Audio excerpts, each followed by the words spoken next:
पिछले 2-3 हफ्तों से बात कर रहे थे संस्कारों के ऊपर। संस्कार क्या है? कैसे इफ़ेक्ट डालता है? और हमने जन्म से पहले जो संस्कार होते हैं 3 संस्कार गर्भाधान, पुंसवन, सीमंतोन्नयन उसकी चर्चा की। उसके बाद 6 जो जन्म के बाद जो चाइल्डहुड संस्कार हैं, बचपन के संस्कार, जातक कर्म, नामकरण, अन्नप्राशन, निष्क्रमण, कर्णवेध, मुंडन आदि संस्कारों की चर्चाएं की। अब बच्चा 5-6 साल का हो गया है।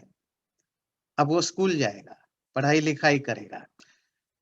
तो पढ़ाई-लिखाई को स्टार्ट करने के लिए, शुरू करने के लिए जो संस्कार होता है, उसको कहते हैं उपनयन संस्कार।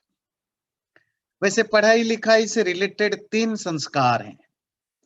एजुकेशनल सेरेमनी जिसको आप कहते हैं। उनमें से जो पहला और सबसे इम्पोर्टेंट संस्कार होता है, वो है उपनयन संस्कार। तो इसके 2 ऑब्जेक्ट हैं उपनयन संस्कार का, एक्विजिशन ऑफ नॉलेज, ज्ञान की प्राप्ति का शुरुआत। दूसरा है टू बिल्ड कैरेक्टर, चरित्र निर्माण करना। बच्चे जो पढ़ाई करते थे प्राचीन काल में, उस शिक्षा का, एजुकेशन का 2 पर्पस होता था। आज उसका 1 पर्पस है।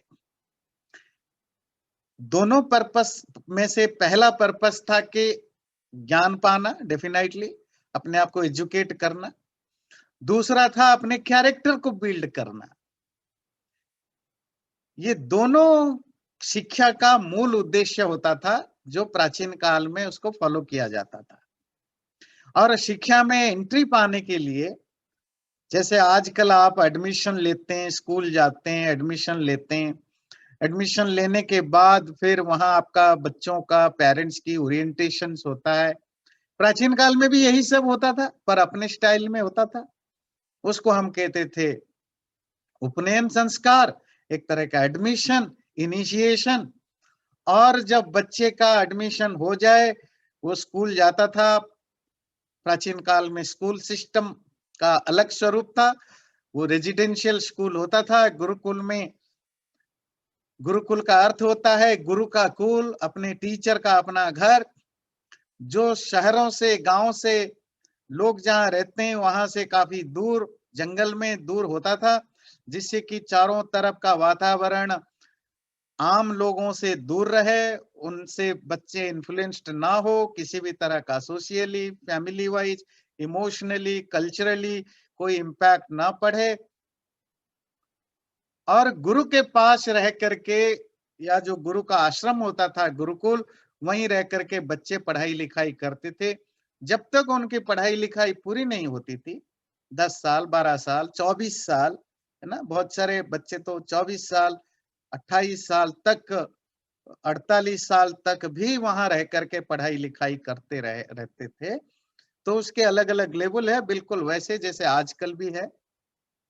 आप 10th के बाद पढ़ाई छोड़ देते हैं, 12th के बाद छोड़ देते हैं, कॉलेज ग्रेजुएट करने के बाद छोड़ देते हैं, या कुछ लोग मास्टर्स करते हैं, कुछ लोग पीएचडी करते हैं, कुछ लोग आगे भी रिसर्च करते रहते हैं।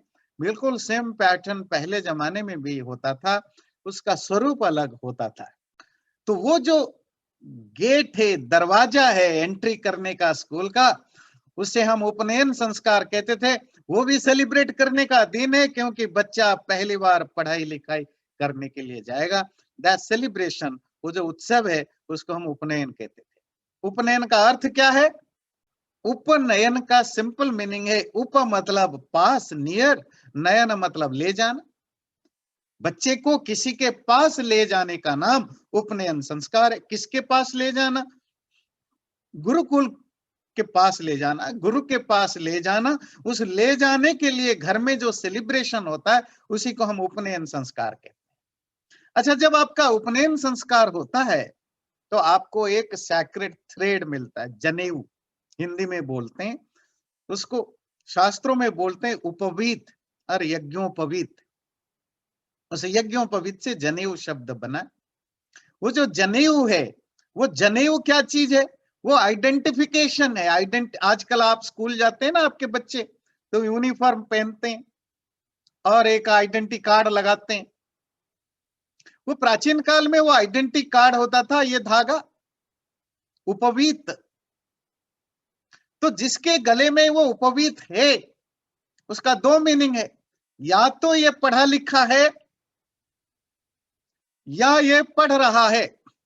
अगर ये पढ़ रहा है, स्टूडेंट है, विद्यार्थी है, तो उसको हमारे प्राचीन काल की भाषा में बोला जाता था ब्रह्मचारी। ब्रह्म मतलब ज्ञान, तो ज्ञान में जो लगा हुआ है। ब्रह्म मतलब परमात्मा, आत्मा परमात्मा को समझने के लिए जो लगा हुआ है। ब्रह्म मतलब आत्मा, जो आत्मा को ठीक करने के लिए, चरित्र शुद्धि के लिए व्रत संकल्प के द्वारा कार्य कर रहा है, तो ब्रह्मचारी।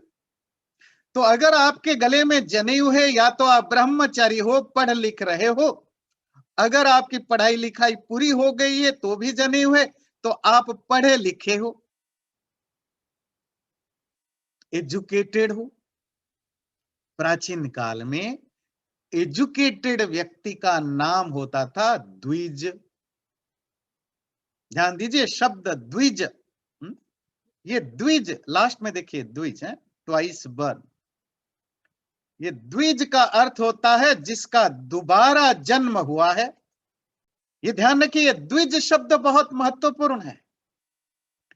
जो पढ़ाई करने गया स्कूल, कॉलेज, यूनिवर्सिटी, वो एजुकेटेड है।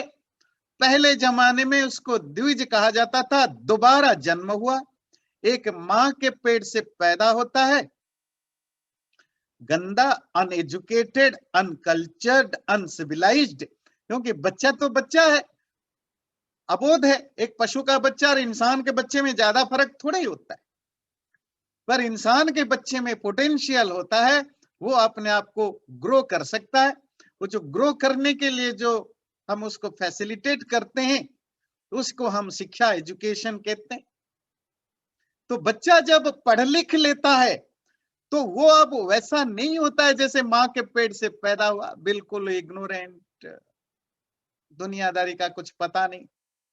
अब उसका समझ अलग है, दुनिया के साथ डीलिंग करने का तरीका अलग है, इमोशंस का एक्सप्रेशन अलग है, क्योंकि अब वो एजुकेटेड है, चीजों को समझता है, जानता है। जो पढ़ाई लिखाई नहीं किया, मतलब जो द्विज नहीं है, उसे कहा जाता था शूद्र। शूद्र का सिंपल भाषा क्या है? जो पढ़ा लिखा नहीं है, या पढ़ने लिखने का अपॉर्चुनिटी जिसको नहीं मिला, या जिसके पास नहीं है, उसी को शूद्र कहा जाता था। आज की भाषा में कहें, अनएजुकेटेड है, इलिटरेट है।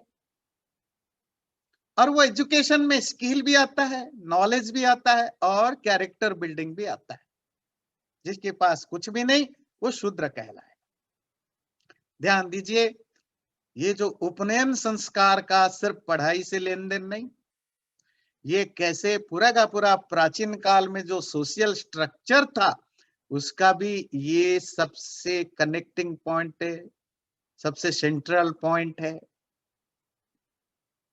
आप समाज में शूद्र हो जाते थे अगर आप पढ़े लिखे नहीं है। जो चार वर्ण, ब्राह्मण, क्षत्रिय, वैश्य, शूद्र, यही एजुकेशन से ही मिलता था, और एजुकेशन का दरवाजा उपनयन से खुलता था।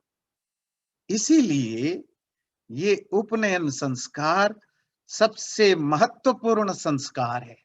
जितने भी 16 संस्कार हैं, उन 16 संस्कारों में अगर कोई सुप्रीम है, सबसे पावरफुल है, हर मामले में, सोशियली, स्पिरिचुअली, कल्चरली, लीगली, तो वो ये उपनयन संस्कार होता था।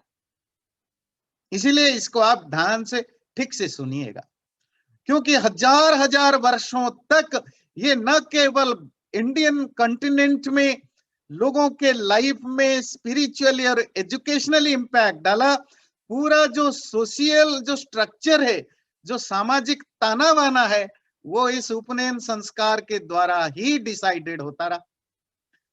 जब सोसाइटी में कुछ लोग बिगाड़ने की कोशिश किया, सोशल स्ट्रक्चर के साथ खेलने की कोशिश की, तो तब भी उन्होंने इसी उपनयन संस्कार को हथियार बना के कुछ लोगों को दबाने की कोशिश की।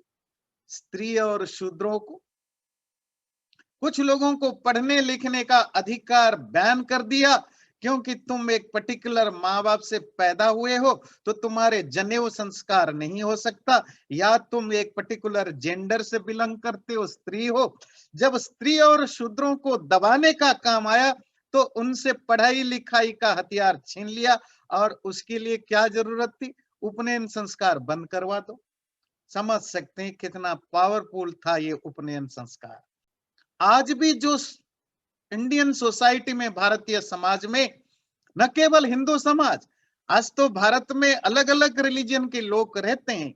हिंदुओं की संख्या ज्यादा है, पर वहां मुस्लिम भी हैं, क्रिश्चियन भी है, बौद्ध भी हैं, जैन भी हैं और नास्तिक भी हैं। अलग अलग तरह के लोग रहते हैं।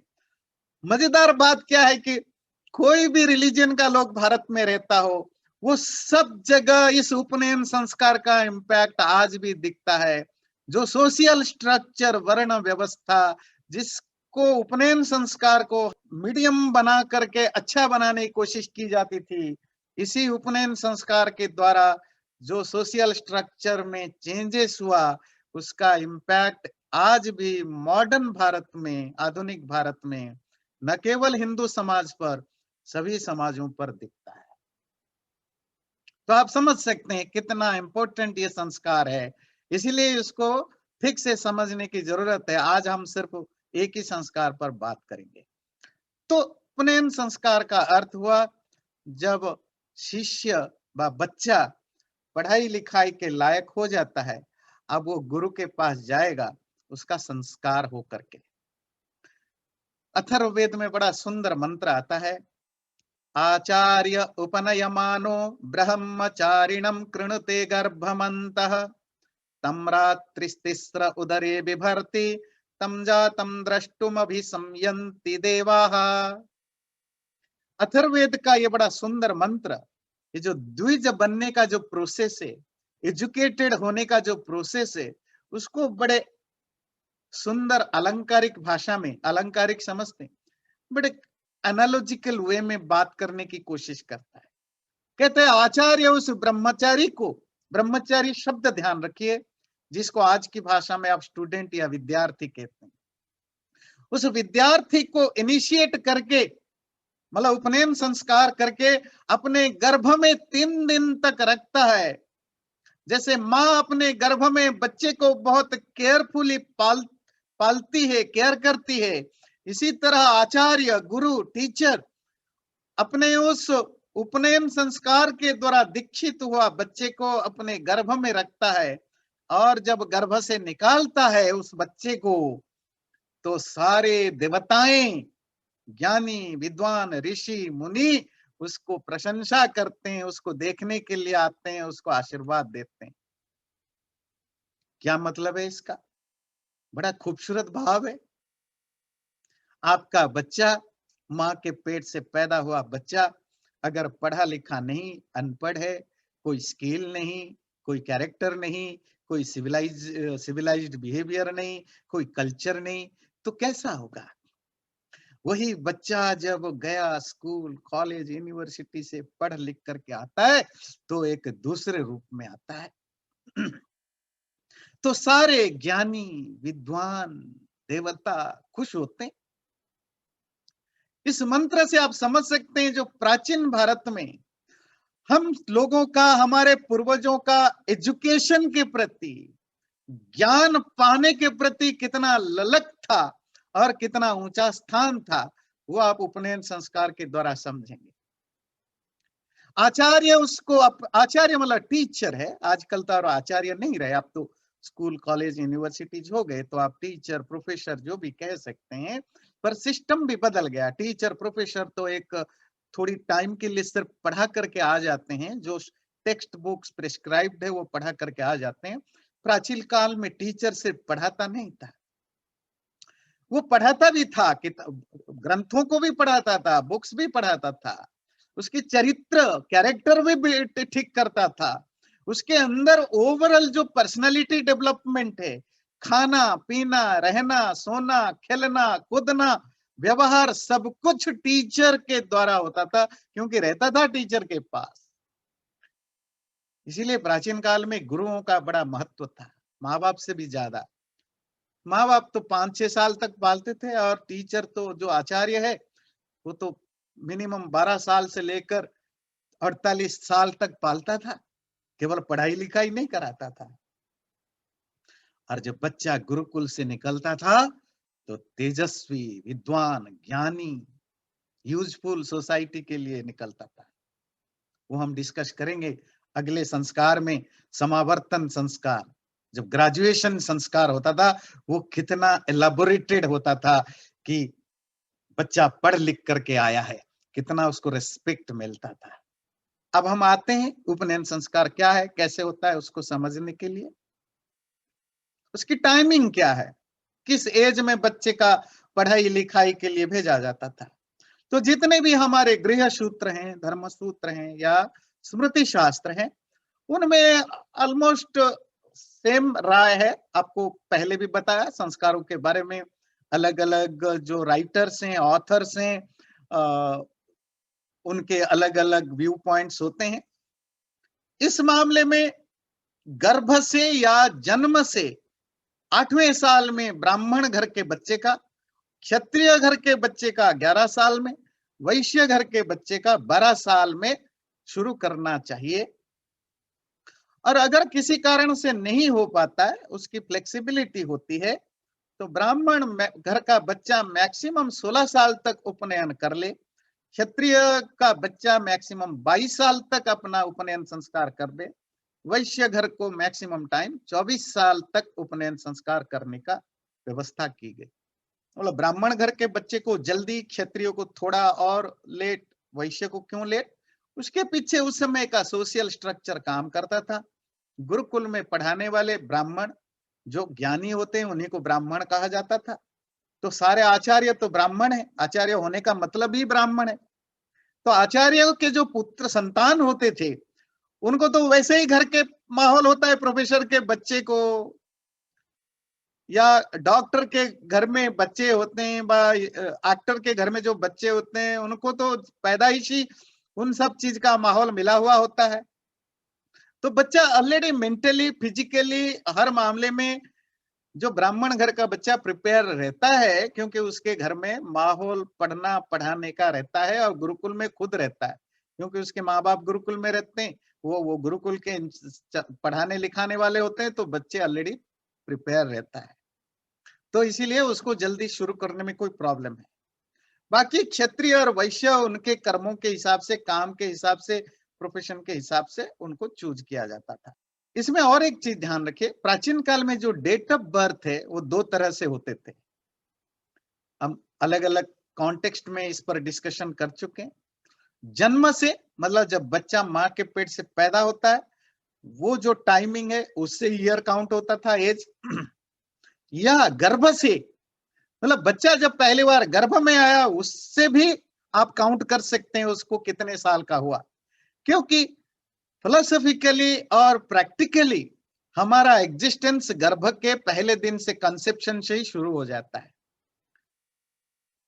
तो इसीलिए हमारे शास्त्रों में वो फ्लेक्सिबिलिटी थी कि एक इंडिविजुअल का, व्यक्ति का जो उम्र है, एज है, आयु है, वो कब से काउंट किया जाए, या तो जब वो धरती पर आया, माँ के पेट से बाहर आया, या जब पहली बार माँ के गर्भ में आया। इट्स अप टू अस, दोनों तरह से काउंट कर सकते हैं। किसी के घर में लगे कि बच्चे को ज्यादा ज्ञानी बनाना है, जैसा आजकल होता है ना, बच्चे को बहुत जल्दी जल्दी पढ़ाना है, बच्चा बहुत टैलेंटेड है, तो शास्त्र, धर्मशास्त्र रेकमेंड करते थे ब्रह्म वर्चस्व के लिए ब्राह्मण के बच्चा 5 साल में, क्षत्रिय का बच्चा 6 साल में, या वैश्य का बच्चा 8 साल में उपनयन संस्कार करा सकता है। अगर उसको लगता है कि बच्चा बहुत, उसके अंदर टैलेंट है या सीखने का वो एटीट्यूड है, तो आप जल्दी शुरू कर सकते हैं, जल्दी ज्ञान प्राप्त करने के लिए और ज्यादा अधिक जानने के लिए। मैं डिटेल में नहीं जा रहा हूं, अलग अलग धर्मशास्त्रों में थोड़ा बहुत टाइमिंग में फर्क है, तो वो मैं एक ओवरऑल जो कॉन्सेंसस है उसी के बात करना। उपनयन संस्कार में जो रिचुअल्स होते थे, उसमें एक जनेऊ दी जाती थी। उपवीत उसको कहते हैं। उपवीत, ये जो आप देखते हैं बच्चे के हाथ में ये धागा, आजकल हम धागा पहनते हैं, इसी को यज्ञोपवीत या उपवीत या जनेऊ कहते हैं। पर इसका भी एक बड़ा इंटरेस्टिंग हिस्ट्री है। शुरुआती समय में ये धागे का कंसेप्ट नहीं था, थ्रेड का कंसेप्ट नहीं था। उपवीत का लिटरेरी मीनिंग होता है ढकना, शरीर को ढकने के लिए जो यूज किया जाए। ये जो अपर गारमेंट है, जो बॉडी के ऊपर जो ढका जाता था, आजकल तो क्योंकि सिला सिलाया कपड़े आ गया तो आप वो शर्ट है या कुर्ता है या जो भी पहनते हैं, पहले जमाने में सिला सिलाया का सिस्टम इतना नहीं था। नीचे एक लुंगी जैसा आजकल पहनते थे और ऊपर एक डालते थे, ऊपर की बॉडी को, अपर बॉडी को ढकने के लिए। ये जो अपर पार्ट ऑफ बॉडी को ढकने के लिए जो कपड़ा यूज किया जाता था उसको उपवीत कहते थे। प्राचीन काल में जो अपर गारमेंट को ही उपवीत के रूप में संस्कार में डाला जाता था, या चर्म यूज होता था। चर्म समझते हैं, ये जो एनिमल्स की स्किन होता है, खास करके डियर स्किन होता है। पहले जमाने में तो जो एनिमल्स की स्किन है, चर्म है, पशु चर्म, खास करके मृग चर्म, अलग अलग दूसरे जानवरों का भी चर्म पहनने का और यूज करने का रेफरेंसेस मिलता है, शास्त्रों में होता था। हो सकता है आजकल आप पूछेंगे कि आजकल के जमाने में कि भाई ये चर्म पहनने का क्या मतलब है। आजकल तो मंदिर में कोई ऐसा लेदर का चीज अलाउ ही नहीं करते। पर ये बड़ा इंटरेस्टिंग है कि प्राचीन काल में हिंदू धर्म में जनेऊ चर्म का होता था, और कपड़े भी जो पहनना जाता था वो भी चर्म का। उसका कारण तब कपास का इतना ज्यादा यूज पैदा नहीं था, और चर्म बहुत इजीली अवेलेबल होता था। चर्म समझते हैं, स्किन। इतने सारे पॉपुलेशन तो ह्यूमन पॉपुलेशन नहीं था, एनिमल पॉपुलेशन तो बहुत ज्यादा था, और गांव और जंगल सब आसपास थे। तो जानवर जब मरते थे उनके स्किन से इजीली अवेलेबल होता था, तो स्किन्स को पहना भी जाता था, जनेऊ के रूप में भी, अंडरगारमेंट के रूप में भी, अपर गारमेंट के रूप में भी, और भी बहुत सारे चीजों के रूप में, आसन के रूप में भी। आपको पता है प्राचीन काल में जो ऋषि मुनियों का जो बैठने का जो आसन है वो भी मृग चर्म से होता था, हिरण के चर्म से, और भी बहुत सारे जानवरों का है, हम उस डिटेल में नहीं जाएंगे। तो आज के कॉन्टेक्स्ट में इतना ध्यान रखना है, पहले कपड़ों को ही उपवीत कहा जाता था, या हिरण के चर्म, मृग चर्म को ही उपवीत कहा जाता था। बाद में जब हमारे यहाँ कपास की धागे के कपड़े बनने लगे, या दूसरे चीजें का अवेलेबिलिटी कम होने लगी, या जो भी कारण हो, तो उपवीत सूत्र मतलब ये थ्रेड के, उपवीत के लिए थ्रेड यूज होने लगा। पुराने गृह सूत्र में कहीं भी ये थ्रेड का, ये जो धागे का फॉर्मूला नहीं मिलता है, उल्लेख नहीं मिलता है, रेफरेंसेस। उपवीत के लिए कपड़ों का रेफरेंसेस मिलता है। इस यज्ञोपवीत जिसका चर्चा हम करेंगे, या उपवीत जनेऊ, ये शब्द ध्यान रखिए, इसको ब्रह्म सूत्र भी कहा जाता है। हिंदी में जनेऊ कहा जाता है, कहीं यज्ञोपवीत कहा जाता है, यज्ञोपवीत, उपवीत कहा जाता है। तेलुगु में उसको जंड्यम कहा जाता है, तमिल में पूनल कहा जाता है, कन्नड़ में जनिवर कहा जाता है। बहुत सारे भाषाओं का मुझे पता नहीं है, तो अलग अलग भाषाओं में इसको अलग अलग रूप से जानने की व्यवस्था है। ये जो धागा जिसको उपवीत, जनेऊ, इसको भी ध्यान रखिए, ये बहुत इंटरेस्टिंग और बहुत जानने लायक चीजें हैं, इसका बड़ा इंपॉर्टेंस है। जब जनेऊ संस्कार होता है उसमें बेसिकली 4 चीजें बच्चा धारण करता है। एक तो जनेऊ जो उपवीत है, जिसकी चर्चा अभी हमने की। दूसरा है मेखला, गिरडल, जो कमर पर जो बांधा जाता है। पहले चमड़े का भी होता था, कपड़े का होता था, बाद में शण के और धागों का भी यूज होने लगा। तीसरा है आजिन। आजिन मतलब मृगचर्म, उसको भी अंडरगारमेंट के रूप में यूज किया जाता था जनेऊ संस्कार में।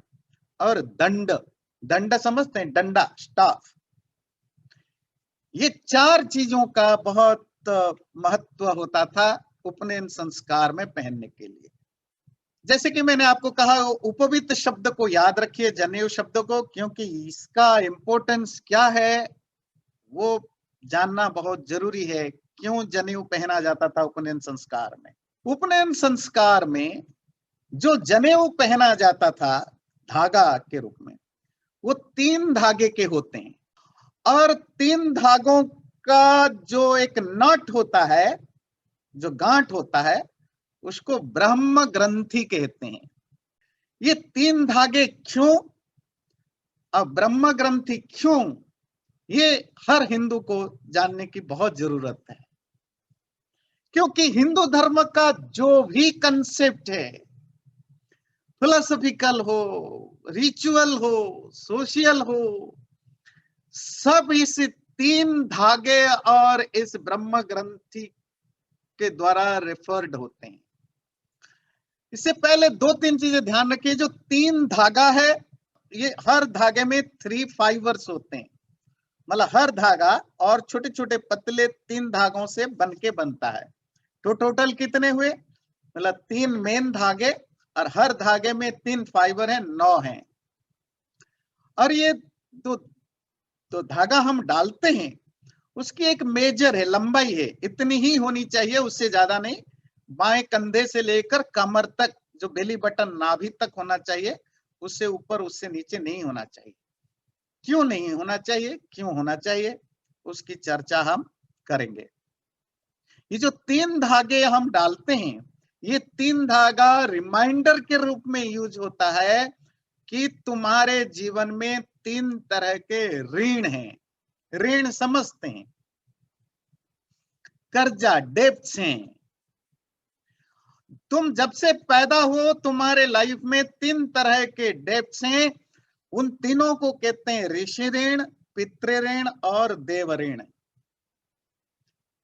ऋषि ऋण, जब तुम पढ़ने लिखने जाओगे, पढ़ाई लिखाई के लिए तुम you are obeying something to sages, जिन्होंने ज्ञान दिया, जिन्होंने ज्ञान को आप तक पहुंचाया, वो जो पूरा का पूरा ज्ञान का जो फ्लो है, वेद से लेकर ऋषि मुनियों से लेकर के तुम्हारे टीचर जो डायरेक्टली तुम्हें पढ़ा रहा है वहां तक, उन सबके प्रति तुम्हारी कृतज्ञता है, ग्रैटिट्यूड होना चाहिए। इसको कहते हैं ऋषि ऋण। दूसरा पितृ ऋण, माँ बाप का जो तुम्हारे ऊपर कर्ज है, वो है पितृ ऋण। और देव ऋण, इस सारे संसार में परमात्मा से लेकर के नेचर का हर वो एलिमेंट जिसका तुम्हारे लाइफ में कुछ कंट्रीब्यूशन है, वो देवता है। उन देवताओं के प्रति जो तुम्हारा कर्तव्य है, या देवताओं ने जो तुम्हारे लिए किया, वो देव ऋण है। ये तुम्हें भूलना नहीं चाहिए। तो 3 धागा, जैसे ही तुम जनेऊ संस्कार में जाओगे, पढ़ने लिखने जाओगे, तो पढ़ाई लिखाई करते हुए ये 3 चीज, अब तुम एजुकेटेड बनोगे। As an educated person you have to remember 3 things every moment, every time, day and night, that you have to pay off the 3 debts that you obey to the seers, parents and divinity. तुम्हें ये 3 ऋण चुकाना है जो तुम्हारे ऊपर है। वो कर्जा, वो ऋषियों के प्रति, अपने पिता माता के प्रति, और उस दिव्य ये प्रकृति और प्रकृति से परे परमात्मा के प्रति। ये 3 धागे उन 3 ऋणों को चुकाने के लिए आपको याद दिलाते रहते हैं। तैत्तिरीय संहिता का बड़ा सुंदर मंत्र कहता है, जायमानो हि वै ब्राह्मण स्त्रीभिर्ऋणवां जायते ब्रह्मचर्येण ऋषिभ्यो यज्ञेन देवेभ्यः प्रजया पितृभ्यः एष वा अनृणो यः पुत्री यज्वा ब्रह्मचारी वासी। तैत्तिरीय संहिता कहता है, पैदा होते ही जैसे ही व्यक्ति द्विज होता है, उसको ये पता होना चाहिए 3 ऋणों से वो ऋणवान है। 3 ऋण, ऋषि ऋण, पितृ ऋण और देव ऋण चुकाएंगे कैसे? ब्रह्मचर्य का पालन के द्वारा, पढ़ने लिखने आदि के द्वारा ऋषि ऋण चुकाओगे, यज्ञ के द्वारा देव ऋण चुकाओगे, और गृहस्थ आश्रम में जा करके शादी करके विवाह करके बच्चा पैदा करके पितृ ऋण चुकाओगे। इसके लिए 3 आश्रम है, ये 3 धागे आपको रिमाइंड करते हैं। ये 3 ऋण चुकाना है तो तुम्हें तीनों आश्रमों से जाना पड़ेगा। ब्रह्मचर्य आश्रम में जाओगे तो ऋषि ऋण चुकाने का रास्ता मिलेगा। गृहस्थ आश्रम में जाओगे, शादी करके बच्चे पैदा करोगे तो तुम पितृ ऋण चुकाने का रास्ता खुलेगा। वानप्रस्थ में जाओगे, देवता ऋण देव ऋण चुकाओगे। और जब तीनों ऋण तुम्हारा चुक जाए, मतलब ब्रह्मचारी, गृहस्थ और वानप्रस्थ आश्रम के द्वारा तुम आगे बढ़े, तो फिर जनेऊ को निकाल करके उसको विसर्जित कर देना। अब पहनना नहीं। जब जनेऊ निकालोगे अब तुम सन्यासी बन जाओगे। सन्यास आश्रम में किसी चीज के प्रति ना कोई अटैचमेंट है, ना किसी चीज के प्रति आपकी कोई रिस्पॉन्सिबिलिटी है, कुछ नहीं। आप सबसे ऊपर हो। अपने आप को परमात्मा में सरेंडर कर देना, रिनाउंस कर देना एवरीथिंग, फिजिकली मेंटली सबसे अपने आप को अलग कर देना। तो जनेऊ एक ही शर्त पे तुम्हारे गले में नहीं होगा जब तुम सन्यास ले लेते हो, पर तीनों आश्रमों के द्वारा वो कोई लाखों करोड़ों में एक आधा ऐसा होता है जो जन्म से ही वैरागी हो, वो सीधे ब्रह्मचर्य आश्रम से सन्यासी को जा सकता है। That's a different thing. तो ये 3 धागे आपको याद दिलाते हैं 3 ऋणों के। जब 3 ऋण चुक जाएगा तुम अनऋण बन जाओगे, ऋण रहित। अब तुम्हारे पास कोई कर्जा नहीं। तो 3 आश्रम को रिप्रेजेंट करते हैं 3 धागे, ब्रह्मचर्य, गृहस्थ, वानप्रस्थ। जब इन तीनों आश्रमों से पार जाओगे तो सन्यास को चले जाओगे। सन्यास में क्या होता है? मुक्ति की रास्ता होती है। मुक्ति पाने के भी 3 तरीके हैं। क्या तरीके हैं? मैंने एक चार्ट बनाया, I think it will help you. तो उस मुक्ति पाने के लिए 3 रास्ता है। ज्ञान, कर्म, उपासना। पढ़ो, लिखो, समझो, प्रैक्टिस में लाओ और भक्ति करो। ये ज्ञान, कर्म, उपासना इन 3 धागों के द्वारा बताए जाते हैं। और उन ज्ञान, कर्म, उपासना को बताने वाले 3 शास्त्र हैं। ऋग्वेद ज्ञान का वेद, यजुर्वेद कर्म का वेद, उपासना सामवेद का विषय है। जब तुम ज्ञान, कर्म, उपासना से अपने जीवन को शुद्ध कर दोगे तो तुम क्या बनोगे? तुम अथर्व बनोगे। ये अथर्ववेद क्या होता है? विज्ञान है, आध्यात्मिक ज्ञान है। जब तुम अपने आप को रियलाइज कर लोगे, मैं कौन हूं, परमात्मा क्या है, संसार क्या है, तो तुम सारे सांसारिक चीजों से ऊपर उठ जाओगे, अथर्व बन जाओगे। अथर्व का अर्थ होता है स्थित प्रज्ञ। थर्वति गति हिंसनयो। थर्व धातु का अर्थ होता है गति, मूवमेंट, या हिंसा, वायलेंस। इनका निगेशन हो, जहां ये ना हो वो अथर्व है। गीता में आप पढ़ते हैं ना, स्थित प्रज्ञस्य का भाषा। स्थित प्रज्ञ क्या होता है? जो सुख और दुख में एक जैसा रहता है, जिसके अंदर किसी चीज के प्रति ना अटैचमेंट है, ना अवर्सन है, ना लाइक है, ना डिसलाइक है। सुख में दुख में एक जैसा रहता है। मतलब हर परिस्थिति में मेंटल स्टेट जो है वो सेम रहता है, कोई फ्लक्चुएशन नहीं। इसी को अथर्व कहते हैं। विज्ञान का वेद, स्पिरिचुअल नॉलेज का, आत्मज्ञान का वेद है। और तुम्हें अपने जीवन में 3 तरह के कर्मों की साधना है। तुम्हारे जीवन का 3 तरह का गोल है, लक्ष्य है। उसको पाने के लिए तुम्हें कोशिश करना है। धर्म, अर्थ और काम। धर्म जो मेरिट्स हैं, जो वैल्यूज हैं, जो वर्च्यूज हैं, जो हमारे धर्म जीवन के जो नैतिक आचरण है, उसी को धर्म कहते हैं। अर्थ, धन, संपत्ति आदियों को कमाना, उसको खर्च करना सही रास्ते पर। काम, अपनी शारीरिक और इंद्रियों की इच्छाओं को एक रेगुलेटेड वे में, संयमित ढंग से उसको पूरा करने की कोशिश करना। ये 3 सूत्र तुम्हें याद दिलाते हैं, धर्म, अर्थ, काम को रिप्रेजेंट करते। जब इनसे तुम ऊपर उठ जाओगे तो उसको मोक्ष कहते हैं। वो चौथा अवस्था है जो ब्रह्म ग्रंथि के द्वारा बताया जाता है। उसके लिए करने की क्या जरूरत है? सबसे पहली चीज है कि शुद्धि करो, अपने आप को प्यूरिफाई करो। ये प्यूरिटी बहुत इंपॉर्टेंट है, शुद्धि। और वो प्यूरिटी किसकी? काय शुद्धि, वाक शुद्धि, मन शुद्धि। अपने शरीर की शुद्धि करो, वाणी की शुद्धि करो, मन की शुद्धि करो। कोई काय शुद्धि तो समझ में आया, नहाएंगे, धोएंगे, साबुन लगाएंगे, शैम्पू लगाएंगे, कपड़े धोएंगे तो काय शुद्धि हुई। ये वाक शुद्धि क्या?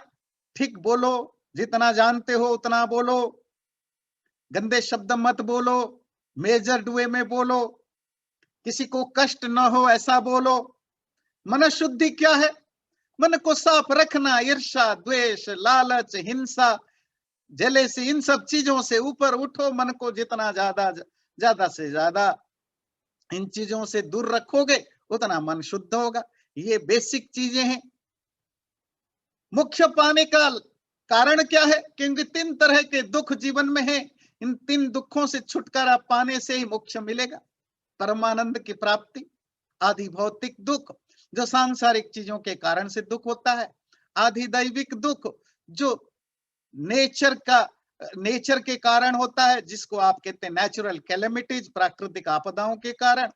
आध्यात्मिक जो हमारा खुद शरीर और मन बुद्धि के कारण जो हमें दुख होता है, हमारा अपना मेंटल प्रॉब्लम है, फिजिकल डिजीजेस हैं, शारीरिक बीमारियां, मन की बीमारियों के कारण जो दुख होता है, आध्यात्मिक दुख।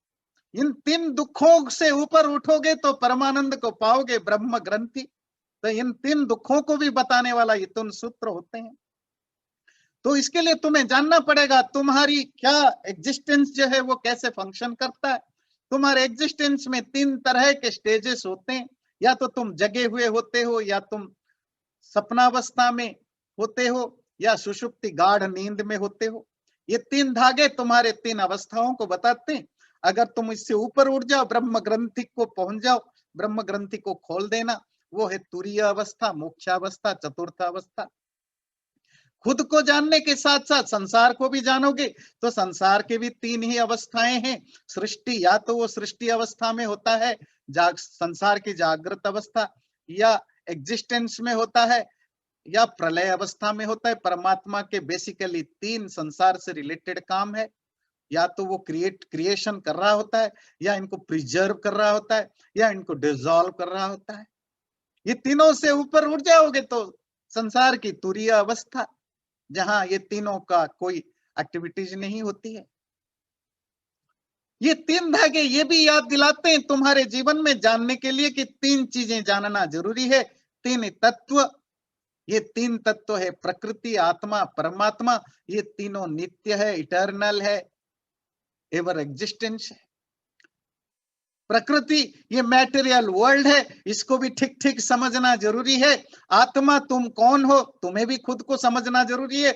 और परमात्मा इस संसार का रचयिता, ऑथर है, उसको भी समझना। जब तुम प्रकृति को समझोगे, मैटेरियल वर्ल्ड को समझने की कोशिश करोगे, तो तुम्हें पता चलेगा ये सारा संसार इंक्लूडिंग तुम्हारा शरीर, मन, बुद्धि 3 चीजों से बना है, सत्व, रज, तम गुणों से। तो इन चीजों को जब आप समझोगे, पता चलेगा ये संसार सब कुछ है। उसमें एक काल है, वो काल 3 तरह से, जो टाइम है उसके 3 तरह के यूनिट है। या तो कोई चीज पास्ट हो चुका है, या कोई चीज इन प्रेजेंट है, वर्तमान में हो रहा होता है, या कुछ होने वाला है। ये सारा संसार 3+1 में चलता है। तुम्हारा जनेऊ 3 धागे, उन तीनों को और ब्रह्म ग्रंथि उस एक अदृश्य, अव्यक्त, अनिर्वचनीय जो मांडुक्य उपनिषद में आप पढ़ते हैं तुरीयावस्था, उसी को बताने के लिए। और इन सब चीजों का ज्ञान कैसे मिलेगा? वो कहते हैं 3 तुम्हारे गुरु हैं। माता पहली गुरु, मातृदेवो भव। दूसरा गुरु तुम्हारे पिता, पितृदेवो भव। तीसरा है आचार्य, आचार्य देवो भव। जब इन तीनों को गुरु मान करके आगे बढ़ोगे तो सारा संसार में फिर हर कोई तुम्हारे लिए देवता बन जाएगा, अतिथि देवो भव। जब तुम ब्रह्मचारी बनोगे, स्टूडेंट लाइफ में जाओगे, तो तुम्हें 3 तरह के अग्नि यूज करना है, 3 तरह के फायर। ये थोड़े शास्त्रीय विषय है। आहावनीय अग्नि, गार्हपत्याग्नि और दक्षिणाग्नि। गृहस्थ लोग जिन अग्नियों से अपने घर में यज्ञ करते हैं, याज्ञिक कर्म करते हैं, गार्हपत्याग्नि, उस अग्नि से जब संस्कार आदि जो बाह्य कर्म करते हैं उसको आहवनीयाग्नि, और दक्षिणाग्नि, इस तरह के 3 तरह के अग्नि रिकमेंड है। तो कहने का भाव है ये 3 धागे और ये ब्रह्म ग्रंथि, ये न केवल पहनने के लिए होते हैं, वो इन सब चीजों को आपको एवरी मोमेंट, हर क्षण रिमाइंड कराते रहते हैं, ये आपके स्मारक बनते रहते हैं। आपको क्या करना है, क्या जानना है, कैसे जानना है। फिर याद करिए, शुरू में मैंने कहा ये जो 3 धागे हैं, इन 3 धागे में से हर धागा में 3 तंतु होते हैं, फाइबर्स होते हैं, तो टोटल उसमें 9 धागे होते हैं। ये 9 धागे जो हर धागे में 3-3 होने का, ये हमारे शरीर की बनावट को एक्सप्लेन करते हैं। तुम्हारा शरीर जो नवद्वार वाला शरीर है, 9 दरवाजे वाला जो तुम्हारा शरीर है, 9 गेट्स ऑफ ह्यूमन बॉडी, तुम्हारे 2 आंखें, 2 कान, 2 नाक के छेद, तुम्हारा मुंह, और 2 जेनिटल्स, तुम्हारे मूत्रेंद्रिय और मलेंद्रिय जेनिटल्स। ये जो 9 दरवाजे हैं तुम्हारे शरीर रूपक घर में, इन 9 दरवाजे के प्रति वॉचमैन बनना ब्रह्मचारी। अभी तक तो तुम इनडिसिप्लिन थे, जो मर्जी करते थे, जिसको भी छूते थे, जिसको भी जैसा यूज करते थे। अब केयरफुल होना है, इन 9 दरवाजों को इतना ध्यान रखो, कोई इनमें कोई, इनके द्वारा कोई ना गलत काम हो तुम्हारे द्वारा, ना कोई गलत चीजें अंदर जाए, ना कोई गलत चीजें तुम्हारे से बाहर जाए। इंटरैक्शन, इंटरैक्शन का मतलब क्या होता है? आप दूसरों से अपने अंदर कुछ लेते हैं और अपने से कुछ बाहर निकालते हैं, दूसरों तक पहुंचाते हैं। ये इंटरैक्शन के को ही कहा गया कि मानो तुम्हारे अंदर कुछ जाने और आने के 9 रास्ते हैं, इनको केयरफुली संभालना है। अब ब्रह्मचारी हो, अनुशासन, डिसिप्लिन मैटर करता है। और एक इंटरेस्टिंग चीज है, ये जो 9 धागे, मतलब जो 3 धागे और 9 फाइबर से बने हुए हैं, इसकी एक प्रॉपर मेजरमेंट होता है। ये टोटल 96 अंगुली बोलते हैं। अंगुली समझते हैं? ये है 1 अंगुली, ये है 4 अंगुली। तो 4 अंगुलियों में ऐसे लपेटोगे इस धागे को, 24 बार होगा। अच्छा, तो जब आप इसको लपेटोगे तो वो 96 अंगुली होनी चाहिए। मतलब उसकी जो लंबाई है वो आजकल की तरह स्केल की लंबाई नहीं थी, अंगुलियों की लंबाई। तो 96 फिंगर के बराबर उसकी लंबाई होने की जरूरत है। तो इसका क्या भाव था कि ये जो तुम्हारा पूरा का पूरा जो जनेऊ का धागा है, 96 अंगुली के बराबर लंबाई, तुम्हें उतने ही विद्या पढ़नी है। प्राचीन काल में 96 तरह के 96 types of fields of knowledges थे। उनमें से 64 कलाएं, चतुष्षष्ठी कला, मतलब 64 टाइप्स ऑफ टेक्निक्स, उसमें art, craft, dance, drama, science, engineering के जो अलग अलग टेक्निक है वो 64 टाइप्स हैं। और 32 टाइप्स ऑफ विद्याएं, 32 तरह के विद्याएं, मतलब 32 types of fields of knowledge हैं। टोटल 96। तो ये 96 या 96 प्रकार की विद्या और कलाएं हैं। ये याद रखना, तुम कितना सीख पाते हो ये तुम्हारे ऊपर डिपेंड करता है। पर जितना भी सीखो मत सोचना कि तुम सब जानते हो, क्योंकि इतनी विद्या और कलाओं की जानने की जरूरत है।